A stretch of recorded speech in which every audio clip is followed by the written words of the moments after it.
તો રિઝર્વ ફોરેસ્ટની જમીનને ખાનગી કંપનીને આપવા બાબતે સમાચાર પ્રાપ્ત થઈ રહ્યા છે। આ બાબતે ગ્રામજનોમાં ભારે રોષ પણ જોવા મળ્યો છે। જમીન ફાળવવાની હિલચાલ સામે રોષ જોવા મળ્યો। માઇનિંગ માટે કંપનીને જમીન આપી હોવાની ચર્ચા છે। વન વિભાગે હકારાત્મક અભિપ્રાય આપ્યો હોવાની ચર્ચા। સિંહ પ્રેમી ગ્રામજનો, પર્યાવરણ પ્રેમીઓમાં ચિંતા છે। રિઝર્વ ફોરેસ્ટ વિસ્તાર ગીરના સાવજો માટે મહત્વનો કોરિડોર છે। બાબરકોટ ગામ નજીક 40 જેટલા સિંહો વસવાટ કરે છે। જાફરાબાદમાં ફોરેસ્ટની જમીન ખાનગી કંપનીને આપી હોવાની ચર્ચા છે।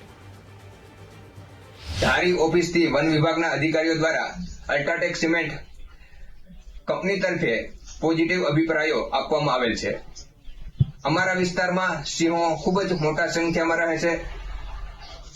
આ વિસ્તારમાં સિંહો ગ્રુપ સાથે રહે છે અને આ જમીન કંપનીને સોંપવામાં આવે તો સિંહો અને ગામડાઓ વચ્ચે ઘર્ષણ વધશે અને સિંહોની મુશ્કેલીઓ પણ વધશે।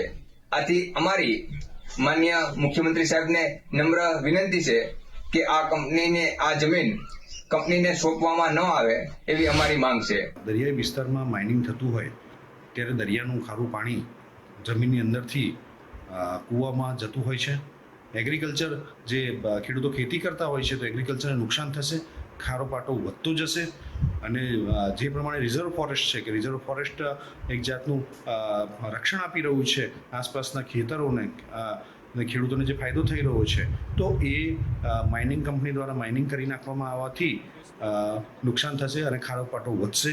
બીજી બાજુ સિંહોનું નિવાસસ્થાન જશે, સિંહોનું નિવાસસ્થાન તો જશે જ, સાથે વૃક્ષોનું પણ નિકંદન નીકળશે। પણ સિંહો માટે, વન્યજીવો માટે, વનો માટે સકારાત્મક વિચાર કરવો જોઈએ સરકારે।